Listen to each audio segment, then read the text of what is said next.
Salut à tous et bienvenue sur STP Muscu. Donc aujourd'hui, je fais une petite vidéo pour vous parler des compléments alimentaires et plus particulièrement des 5 compléments alimentaires que j'utilise le plus, que ce soit dans mes coachings nutrition ou dans mon propre plan alimentaire. Donc on va voir ensemble comment choisir ces produits, quelle quantité utiliser, quand les utiliser et quels sont leurs intérêts, tout simplement. Donc je vous dis à tout de suite pour la vidéo.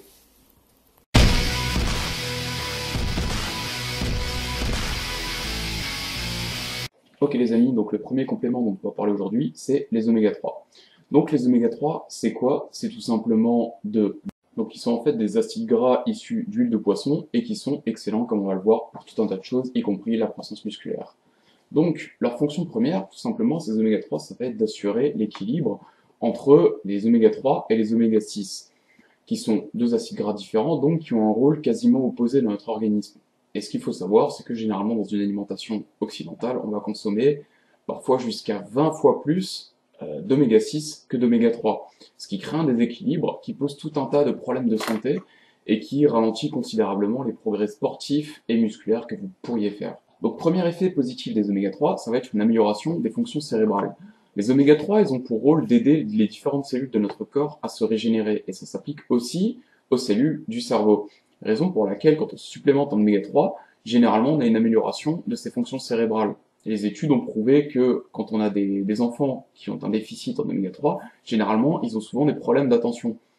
Quand ça s'applique à des adultes, c'est souvent des problèmes de stress et d'anxiété. Donc dans ces cas-là, on préconise généralement une supplémentation en oméga 3 pour venir contrer ce problème-là. Ensuite, ces oméga 3, ils ont un intérêt pour vous construire un physique athlétique. Pourquoi? Parce que les oméga 3, ils ont un effet stimulateur de la lipolyse. La lipolyse, c'est quoi? C'est tout simplement le moment où votre organisme utilise les graisses de réserve, donc le tissu adipeux, la masse grasse, pour fournir de l'énergie à votre organisme, quel que soit le besoin en question.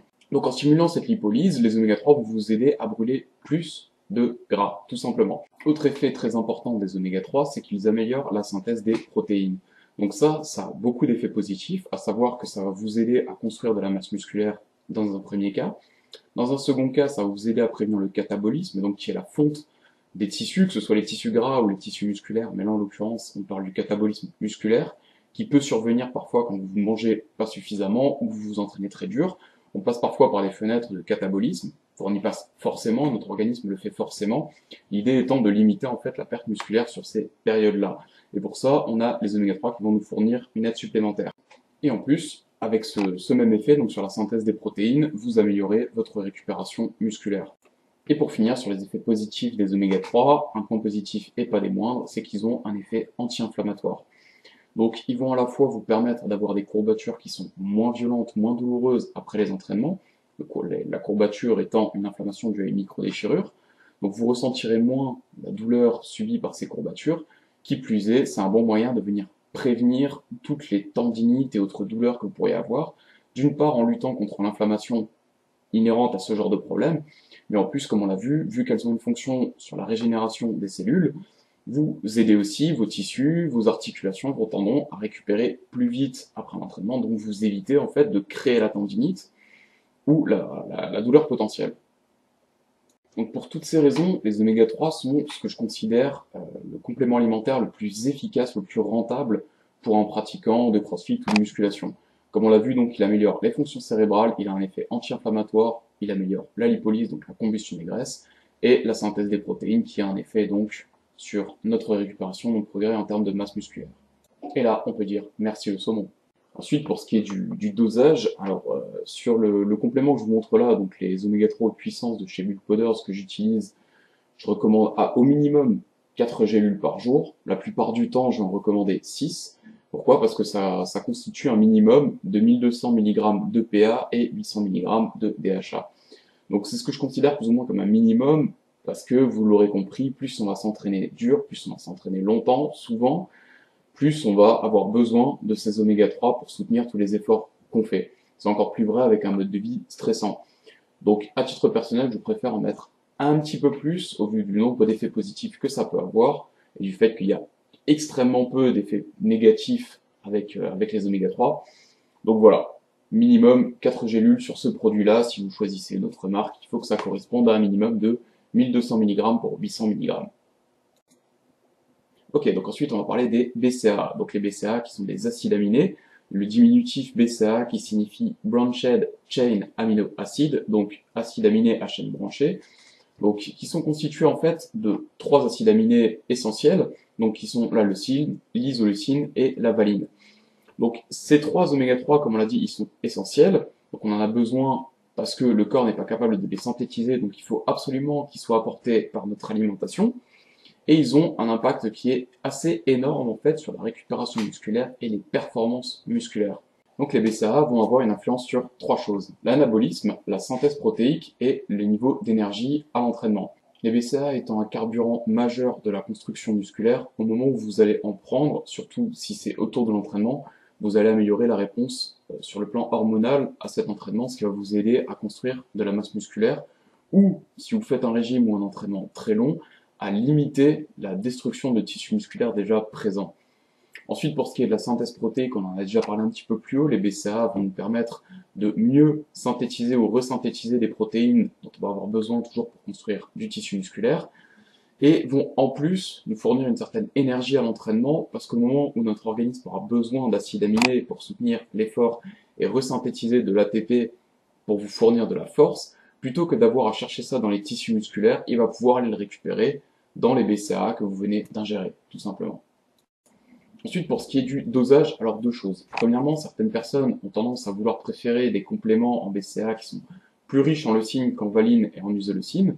Dans l'absolu, elles ont raison, mais jusqu'à une certaine extrême. C'est-à-dire que quand vous voyez un supplément de BCAA qui vous propose 2 fois plus de leucine que de valine ou d'isoleucine, c'est excellent. Si vous montez à 4 fois, 6 fois, 10 fois, et j'ai déjà vu même du 20 fois, ça devient ridicule. Les BCAA sont conçus pour fonctionner avec ces trois acides aminés ensemble. Si vous isolez quasiment la leucine, vous n'avez plus les mêmes effets. Donc les BCAA, c'est en dose raisonnable, plus de leucine que de valine ou d'isoleucine, mais c'est à la limite 2 fois plus, 3 fois plus grand maximum. Au-delà de ça, ça devient un peu du grand n'importe quoi, surtout que c'est des compléments qui vont vous être vendus souvent beaucoup plus cher. Donc vous allez payer plus cher pour des effets amoindris, donc c'est complètement idiot, ça n'a aucun intérêt. Donc tournez-vous plutôt vers des compléments qui proposent 2 fois plus de leucine que de valine d'isoleucine. Ensuite, pour ce qui est du dosage de BCAA que vous allez devoir consommer, il existe une formule très simple que j'utilise avec tous mes élèves, c'est qu'on prend votre poids du corps, on le divise par 10, donc si vous faites 80 kg, ça vous fait 8, donc c'est 8, c'est la quantité de grammes de BCAA que vous allez devoir boire durant votre entraînement. Donc, en l'occurrence, pour un athlète de 80 kg, ça fait 8 grammes que vous allez diluer dans environ un demi-litre d'eau et boire sur toute la durée de votre entraînement par petites gorgées. Ensuite, on va parler d'un autre complément alimentaire que j'affectionne beaucoup, et c'est la L-glutamine. Donc la glutamine, c'est un des 6 acides aminés essentiels, et c'est surtout un complément alimentaire qui est assez controversé. Seulement, voilà, les études ont prouvé que la glutamine améliorait les fonctions immunitaires, améliorait la récupération énergétique en favorisant la recréation des stocks de glycogène, très important surtout quand on fait du crossfit, même de la musculation quand on travaille un peu en série longue. Ça améliore aussi la santé intestinale, donc on a constaté que ça luttait aussi contre certains soucis de perméabilité intestinale. Ça a un impact positif, encore une fois, sur la synthèse protéique dont on a déjà suffisamment parlé pour que vous commenciez à savoir que c'est très important pour les objectifs qu'on a. Donc de par ces fonctions-là, que ce soit son impact sur la synthèse du glycogène ou sur la synthèse protéique, de mon point de vue, la L-glutamine devrait être quasiment obligatoire pour un athlète qui s'entraîne plusieurs fois par jour. Ce qu'on voit souvent en CrossFit, on fait un WOD le matin, on fait un WOD le soir. Donc très important parce que du coup vous avez une fenêtre de récupération qui est courte, vous n'avez pas 24 heures ou 36 heures comme un autre athlète, mais une fenêtre de 6, 7, 8 heures de récupération. Donc l'idée c'est de récupérer le plus vite possible pendant cette fenêtre de récupération qui est assez courte. Donc avoir un complément alimentaire qui va vous aider à resynthétiser de la protéine et à resynthétiser du glycogène pour vous permettre d'être de nouveau au maximum de vos capacités sur votre deuxième entraînement, ça me paraît très important. Autre élément qui peut être potentiellement assez intéressant, c'est une donnée que nous a exposée Charles Poliquin, donc la personne que vous voyez là en photo. Hein, si vous ne connaissez pas, vous ratez quelque chose d'assez important, ce mec a un bagage de connaissances et a fait des recherches qui sont simplement stupéfiantes, mais bref. Tout ça pour dire que ce qu'a constaté Charles Poliquin, c'est que quand il coachait des personnes qui avaient du mal avec les envies de sucre, en fait, il faut utiliser la L-glutamine pour limiter en fait cette sensation de besoin de sucre. Donc on le sait, le sucre est une substance addictive, elle est provoquée par plusieurs mécanismes de notre organisme. Mais ce qu'a supposé Poliquin, c'est que la glutamine, vu qu'elle favorisait la régénération des stocks de glycogène, en la consommant de manière stratégique, donc par petites quantités avant chaque repas, on arrivait à limiter la sensation de besoin de manger sucré chez certaines personnes, notamment celles qui sont en plein régime ou celles qui commencent justement à se reprendre en main et qui avaient l'habitude généralement de manger un peu tout et n'importe quoi, dont des produits très sucrés. Donc au final, ce que nous recommande Poliquin, c'est que si on a des problèmes à gérer justement les envies de sucre, ce serait de consommer une dose assez faible en fait, de 1 à 2 grammes de glutamine avant chaque repas. Donc en admettant que vous fassiez 5 repas, donc 3 repas principaux plus 2 collations par jour, ça vous ferait une dose entre 5 et 10 grammes, qui est la dose journalière qui ressort le plus souvent. 5 grammes étant plutôt pour un athlète relativement léger, typiquement une fille d'une cinquantaine de kilos, alors que les 10 grammes seraient plutôt pour un athlète masculin un peu plus lourd, donc qui tournerait vers les 80 à 100 kilos. Donc, c'est une recommandation qu'on peut prendre en compte. Finalement, ça nous permet de bénéficier de tous les effets de la glutamine, tout en ayant cet effet potentiel sur notre sensation de vouloir manger sucré. Et sinon, si ces envies-là sont pas du tout un problème pour vous, l'utilisation la plus souvent recommandée, finalement, ça va être d'en consommer le matin, donc généralement avant le petit déjeuner, parce que vous êtes à jeun, vous êtes en pleine période de catabolisme, donc la glutamine va venir ralentir ce catabolisme-là, ou juste après l'entraînement, idéalement les deux, donc vous prenez la moitié le matin avant le petit déjeuner, l'autre moitié juste après votre entraînement, pour venir justement stimuler la resynthèse du glycogène et la synthèse protéique. Donc, notre quatrième complément alimentaire, ça va être le ZMA. Donc, le ZMA, c'est quoi? C'est une formule brevetée d'un mélange de zinc, de magnésium et de vitamine B6. Donc, ce mélange-là, on va l'utiliser dans plusieurs cas. Le premier cas, le plus évident, ça va être pour les sportifs qui ont des problèmes de sommeil. Donc, plusieurs cas de figure possibles. Soit vous avez du mal à vous endormir, soit vous vous réveillez durant la nuit, soit vous vous réveillez après une nuit de sommeil complète. Donc, typiquement, vous avez dormi au moins 7 heures, 8 heures, voire 6 heures. Chez certaines personnes, ça a tendance à suffire, mais la plupart du temps, ça va être au-dessus des 7 heures. Si vous vous réveillez après une nuit complète et que vous vous sentez toujours fatigué, généralement, on a un problème de sommeil profond. C'est plus la qualité du sommeil que la quantité qui va venir poser problème.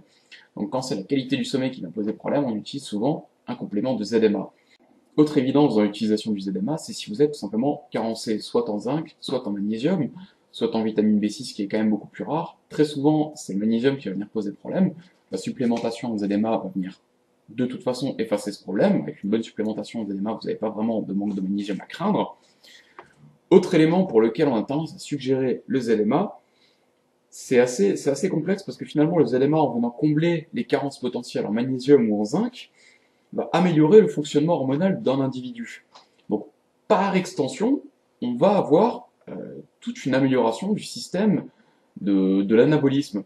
En améliorant en fait notre système hormonal et son fonctionnement, on va favoriser la production de testostérone et de toutes les hormones anabolisantes. Donc forcément, plus d'hormones anabolisantes égale tout simplement plus d'anabolisme, donc une meilleure récupération musculaire, une meilleure récupération nerveuse et des meilleurs progrès en termes de masse musculaire. Maintenant, tous ces effets qu'on peut avoir avec le ZMA, que ce soit une meilleure qualité de sommeil, une meilleure récupération, un taux d'hormones anabolisantes plus élevé, vont dépendre en majeure partie du fait que vous êtes ou non carencé en zinc, en magnésium. Donc, ce que je recommande généralement, si vous n'avez pas de problème de sommeil, c'est simplement de faire un test avec le ZMA. Si en faisant un test, vous vous sentez mieux, plus énergique ou avec plus de libido, c'est que généralement le ZMA vous fait du bien. Si vous ressentez typiquement aucun effet, et que déjà à la base vous n'aviez pas de problème de sommeil, vous n'avez pas forcément besoin d'utiliser du ZMA dans votre supplémentation. Donc la raison pour laquelle je place le ZMA ici dans le complément que je recommande, c'est tout simplement que si vous avez un manque, une carence à combler, le ZMA va avoir un pouvoir énorme sur vos performances. Par contre, si vous n'avez pas de carence, le ZMA va rien changer, ou presque. Vous avez la nécessité, je pense, de faire un test. Et finalement, notre cinquième complément alimentaire, aujourd'hui, ça va être la glycine.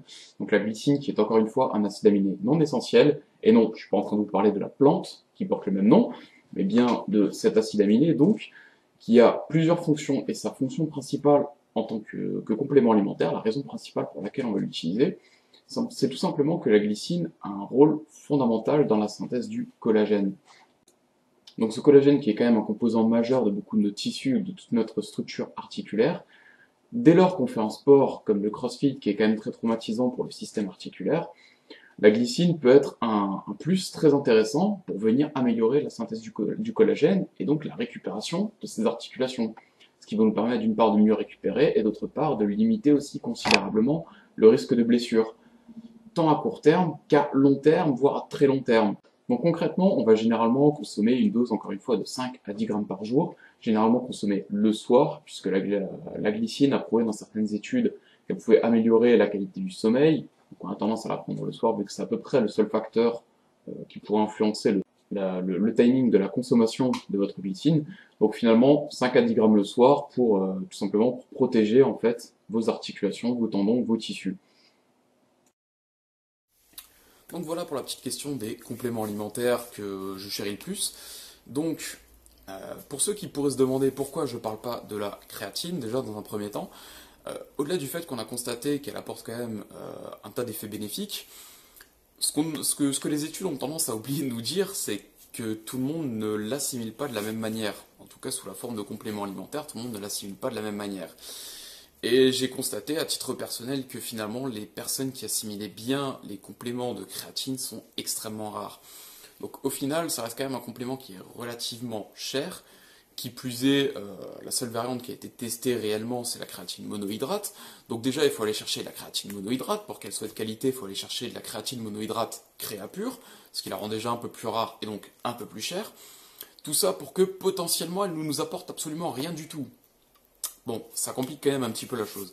Donc à titre personnel, je ne la recommande pas, parce que je préfère utiliser cet argent pour me payer de la glutamine ou des BCAA ou des oméga 3 qui feront dans tous les cas de l'excellent taf. Donc, je ne parle pas non plus des protéines en poudre, parce que je vais vous faire une vidéo à part sur les protéines en poudre, et notamment sur les besoins aussi en protéines réels, parce que la plupart des gens ont tendance à largement surestimer leurs besoins de protéines et à en consommer beaucoup trop. On va aussi parler des sources de protéines végétariennes, etc. Bref, je ferai toute une vidéo sur les protéines, ça viendra plus tard. Là, dans les médias, je voulais vraiment parler des compléments alimentaires et pas des aliments complémentaires, comme j'aime à les appeler. Et finalement, pour conclure, vous l'aurez constaté en écoutant cette vidéo, il n'y a vraiment que 3 compléments alimentaires que j'estime vraiment fondamentaux, qui sont donc les oméga 3, la glutamine, les BCAA. Les deux autres sont quand même déjà beaucoup plus circonstanciels. Alors, la glycine, c'est quand même assez compliqué parce que c'est quand même assez récent qu'on parle de la glycine. Ça fait que quelques années, ça a été beaucoup popularisé par Julien Vénesson dans ses divers recherches et ouvrages.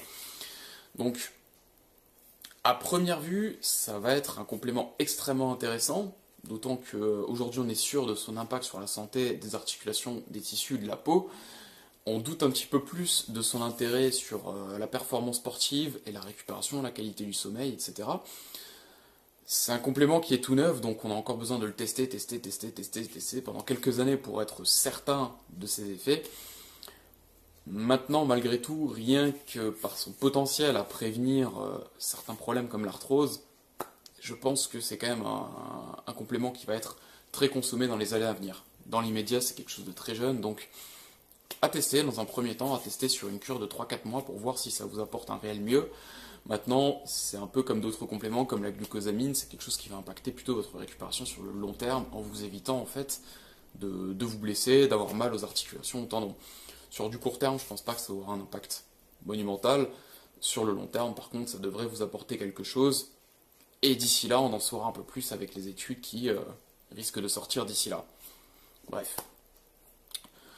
Tout ça pour dire que finalement, voilà, vous en savez un petit peu plus sur les compléments que j'estime vraiment importants. On se rend compte que finalement c'est très minimaliste. On perd pas trop son temps à se constituer une véritable pharmacie. On va à l'essentiel, on a un bon complément pour son entraînement, les BCAA, un bon complément pour sa récupération, la glutamine, et un bon complément pour sa santé, sa performance en général, les oméga 3. Donc voilà, c'est très minimaliste. On perd pas notre temps avec une véritable armoire à pharmacie de compléments alimentaires qui ont des rôles et intérêts totalement farfelus. On va à l'essentiel. Et c'est vraiment ce que je vous recommande de faire pour la bonne et simple raison que de manière générale, si vous avez un plus gros budget complément alimentaire que celui qui est requis par ces 3 compléments alimentaires fondamentaux, vous avez 2 options. Soit vous prenez les 2 autres, qui sont moins importants, donc le ZMA ou la glycine, qui sont pas vraiment moins importants, mais qui du moins sont plus situationnels. Tout le monde a besoin de se complémenter en oméga 3 selon moi, mais pas tout le monde a besoin de se complémenter en ZMA. Maintenant, dans le doute, vous pouvez toujours. Mais voilà, si vous avez un plus gros budget que ce que requièrent ces 3 compléments alimentaires fondamentaux, consommez-en plus, tout simplement. Si vous pouvez vous permettre, consommez-en plus. Les études qui ont été faites sur la glutamine ne donnent pas vraiment de seuil critique à ne pas dépasser. Certaines personnes vont à des consommations, des compétiteurs en CrossFit qui montent à 20-30 grammes. Donc, si vous pouvez vous le permettre, mettez-en plus. Les oméga 3, c'est pareil. Je recommande à certains de mes élèves qui ont des problèmes d'articulation d'aller jusqu'à 3 voire 4 fois la dose que je vous ai indiquée dans la vidéo. Donc, il n'y a pas de contre-indication réelle. Donc, si vous pouvez vous le permettre, n'hésitez pas à en consommer plus. Maintenant, est-ce que c'est nécessaire? Non. Si vous pouvez vous le permettre, pourquoi pas? Mais ce n'est pas forcément un besoin impérieux. Donc voilà. J'espère que cette vidéo vous aura plu, qu'elle vous aura aidé, qu'elle vous aura surtout évité des dépenses inutiles au final. C'est un peu le but de la manœuvre. Et voilà, si cette vidéo vous a plu, n'hésitez pas à la liker, à la partager, ça me fera plaisir, ça soutiendra mon travail, donc je vous en remercie d'avance. Et dans tous les cas, je vous dis à très vite pour ICP Muscu, à très vite pour la suite de cette vidéo sur les protéines. Ciao ciao!